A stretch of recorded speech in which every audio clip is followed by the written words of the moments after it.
Welcome to another deep dive where we're going beyond the headlines into the unsettling world of Albert Fish. Yeah. You've given us a stack of articles, historical accounts, court transcripts. You're clearly ready to explore the why behind the headlines. Oh, yeah. And trust me, we're about to uncover some seriously disturbing stuff. Absolutely. This isn't just another true crime case. Right. We're going to see how psychology, societal factors, and frankly, pure evil all collided in a truly horrifying way. It's almost unbelievable how someone so seemingly unremarkable could commit such monstrous acts. Yeah. Fish was described as small, quiet, almost invisible, born in 1870 in Washington, D.C., but his early life was anything but ordinary. Right. It's crucial to look at his family history. We see a pattern of mental illness, Oh, yeah. a brother institutionalized, Yeah. an uncle with mania, his mother experiencing hallucinations. Then there's his father's death when Fish was only 5, which left his mother struggling to care for 4 children. Wow. She eventually placed them in a state orphanage. That orphanage, St. John's, was a nightmare. Beatings were routine, and the staff even encouraged the kids to hurt each other. Most children were terrified, but Fish's reaction was chilling. He began to associate pain with pleasure. This wasn't just a kid enduring abuse, this was something darker taking root. Exactly. This is what gets really interesting and incredibly disturbing. Yeah. Think about the impact of such normalized violence on a young mind, especially one potentially predisposed to mental illness. Right. This wasn't just physical pain, it was a complete distortion of his understanding of pleasure and suffering. Oh, wow. Some psychologists believe this kind of early exposure to violence can lead to what's known as traumatic bonding, Yeah. where a victim forms an unhealthy attachment to their abuser. Oh, wow. In Fish's case, this could have manifested as a twisted sense of pleasure in pain, both his own and that of others. So we see these disturbing tendencies emerging early on, but what's truly terrifying is how these impulses manifested later in life. Leaving the orphanage didn't erase the damage. Fish's behavior escalated in his adolescence. We're talking about drinking urine, eating feces, and self-harm. It's during this time that his pedophilic interests also began to surface. This raises the question of whether this was a horrifying but natural progression for someone with his background, Yeah. or were there outside influences at play that Right. the sources simply don't reveal? Yeah. And if so, what were they? This is where the case gets even more complex and unsettling. It's almost like a puzzle with missing pieces. What's even more baffling is that Fish managed to maintain a semblance of normal life for a time. Yeah. He married in 1898, had 6 children, and worked various jobs. Right. You'd never guess this was the same man who was secretly embedding needles into his own body and whipping himself with a nail-studded paddle. This is the duality we often see in serial killers. Yeah. It's a chilling contrast between the mask they present to the world and the monstrous reality beneath. Right. On the surface, Fish was a husband, a father, a worker, but underneath his psyche was a breeding ground for sadism and violence. Wow. It's like a classic example of how someone can compartmentalize their life, hiding their true nature from everyone around them. It's terrifying to think how many monsters might be hiding in plain sight, living seemingly ordinary lives. Yeah. But let's not forget, Fish's crimes went from self-harm to murder in 1910. His first known victim was Thomas Kedden, a man with whom Fish had a sadomasochistic relationship, meaning it involved deriving pleasure from both inflicting and receiving pain. However, it's unclear how much Kedden actually consented, Right. which adds another layer of complexity to this already disturbing story. It's possible that Fish manipulated or coerced Kedden into participating in acts that escalated over time. Yeah. This murder marked a clear turning point in Fish's behavior, a shift from self-directed violence to inflicting pain on others. It's a pattern we see in many serial killers, the progression from fantasy and self-harm to actual acts of violence. And then there are Fish's claims that God commanded him to torture and eat children. That brings a whole other dimension to this case, a terrifying blend of mental illness and religious fanaticism. Well, we can't know for sure if he truly believed this or if it was a way to justify his horrific acts. Right. It raises an important question. What role did his distorted interpretation of religion play in shaping his actions? Yeah.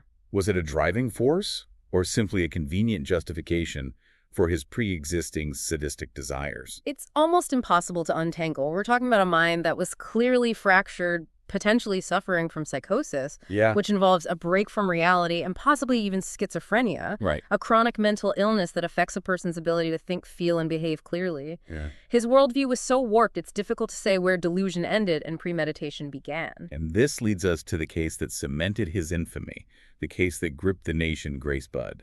The case that brought Fish's darkness into the spotlight, forever etching his name in the annals of true crime. This is where the societal context of the 1920s becomes crucial.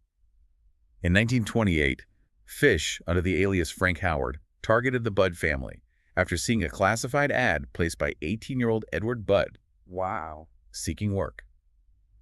Imagine, in today's world of background checks and online scrutiny, such a scenario seems almost unthinkable.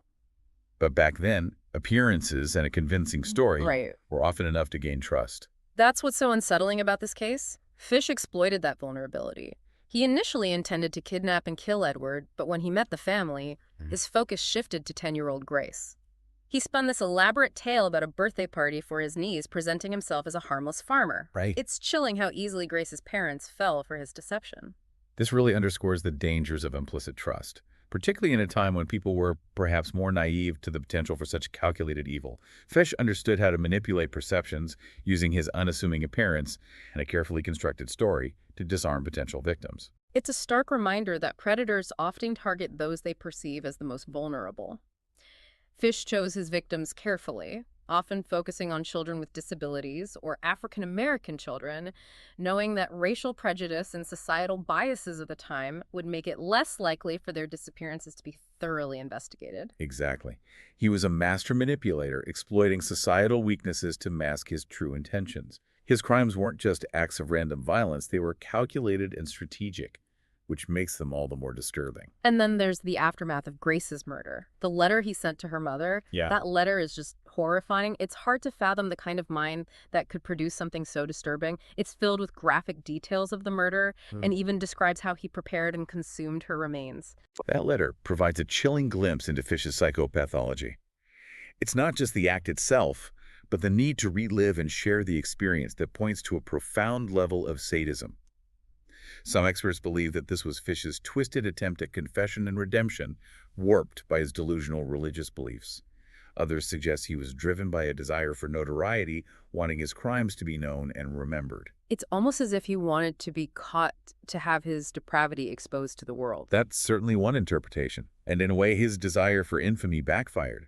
That letter, with its gruesome details and unique stationery, became his undoing. Oh, wow. The small details on the envelope, like the cryptic emblem of the New York Private Chauffeurs Benevolent Association, led police directly to him. Talking about ironics, his need to document and share his crimes ultimately led to his capture. They traced the stationery, matched his handwriting to a membership application, and a landlord even identified him from a police description. It was like a chain of events set in motion by his own compulsion to confess. When confronted, Fish didn't hesitate to confess to Grace's murder, as well as to the murders of Francis McDonald and Billy Gaffney. Right.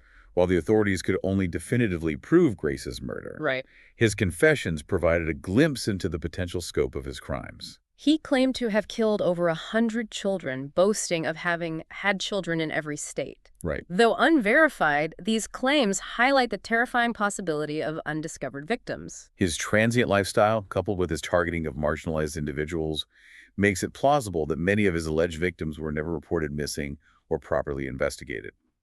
This adds another layer of tragedy to the case, a chilling reminder of the systemic inequalities that often fail to protect the most vulnerable members of society. Fish's capture marked the beginning of the end, but his trial in 1935 was a spectacle in itself. Oh, yeah. His lawyer attempted an insanity plea, citing Fish's long history of mental illness and his claims of hearing God's voice. Psychiatrists testified about his psychosis, schizophrenia, and a host of other psychological abnormalities. It was a landmark case in terms of forensic psychology. Right. The trial brought the issue of mental illness and criminal behavior to the forefront of public discourse. It forced the legal system to grapple with the complexities of defining sanity and determining criminal responsibility in the face of overwhelming evidence of mental illness. It's fascinating in a really unsettling way how Fish's case pushed the boundaries of our understanding of the human mind and its capacity for both good and evil. Despite the wealth of evidence pointing to his severe mental instability, the jury ultimately found him guilty and sentenced him to death. He was executed on January 16, 1936, at Sing Sing prison. But even in death, the case of Albert Fish continued to haunt the public imagination. The sheer brutality of his crimes, coupled with the disturbing insights into his psyche, Yeah. sparked widespread fear and fascination. The media coverage was extensive, often sensationalized, turning Fish into a sort of bogeyman, the embodiment of society's deepest fears. This media frenzy inadvertently contributed to the growing field of criminal profiling. Right. People were desperate to understand how someone like Fish could exist, how he could blend in so seamlessly while harboring such monstrous desires. His case became a case study, forcing investigators and psychologists alike to delve deeper into the motivations and behavioral patterns of serial killers. So while his physical existence ended in the electric chair, his story continues to resonate, shaking our understanding of criminal behavior and the dark potential that lurks within the human mind. Absolutely. His case serves as a stark reminder that evil can wear many faces, often hiding behind a veneer of normalcy. Right. It also highlights the importance of vigilance, of questioning assumptions, and of never underestimating the capacity for darkness, even in those who appear harmless. It's a lesson that continues to inform our approach to criminal justice, forensic psychology, and our understanding of the complex interplay between mental illness and violence. And it raises a fundamental question. Was Albert Fish born evil? Or was he a product of his environment, his upbringing, and his mental illness? It's a question that has no easy answers, a question that continues to challenge our understanding of the human condition. Yeah, it really is a question that just lingers.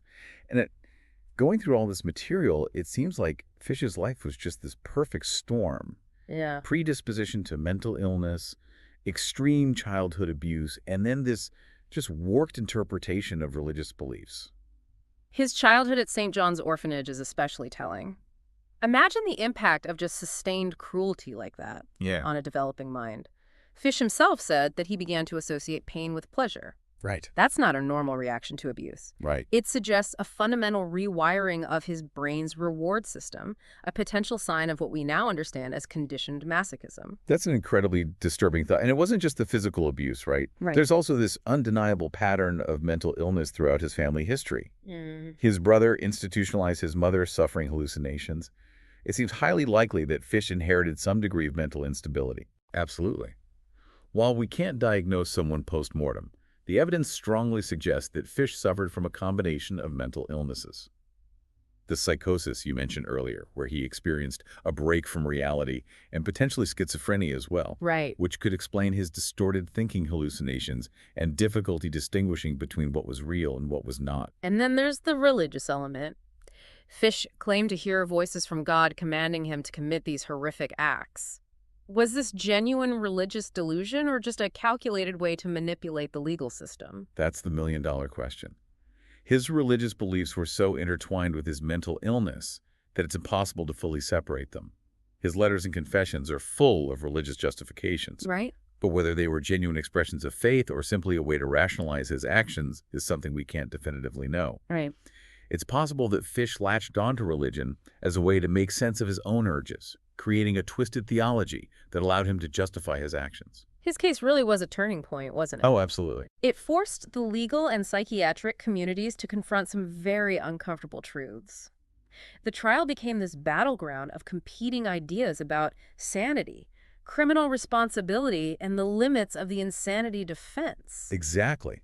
Back then, the understanding of mental illness was far less nuanced than it is today. Right. The insanity defense was rarely successful, and the legal system often struggled to differentiate between genuine mental illness and criminal cunning. Wow.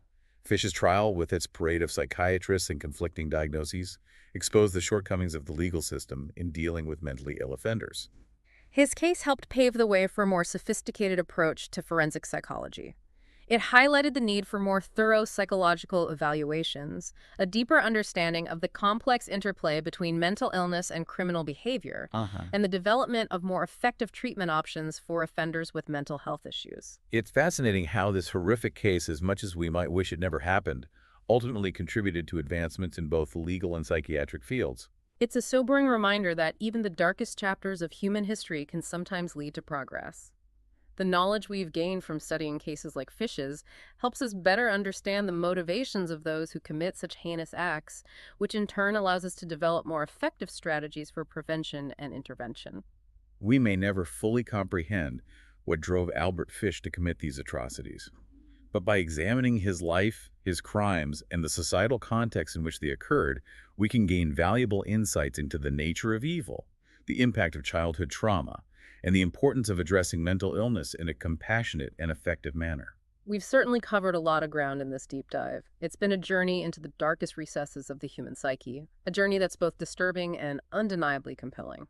We've explored the complex interplay of nature and nurture, the chilling consequences of unaddressed mental illness, and the ways in which societal biases can create vulnerabilities that predators like fish exploit. This case serves as a chilling reminder that monsters can hide in plain sight disguised by seemingly ordinary exteriors. It underscores the importance of vigilance, of protecting the vulnerable, and of continuing to delve deeper into the mysteries of the human mind in order to prevent such tragedies from happening again. And perhaps that's the most important takeaway from this deep dive. As we strive to build a safer world, we must never forget the lessons learned from the shadows, from the cases that force us to confront the darkness within ourselves and within society as a whole. Thank you for joining us on this unsettling yet ultimately crucial exploration of the case of Albert Fish.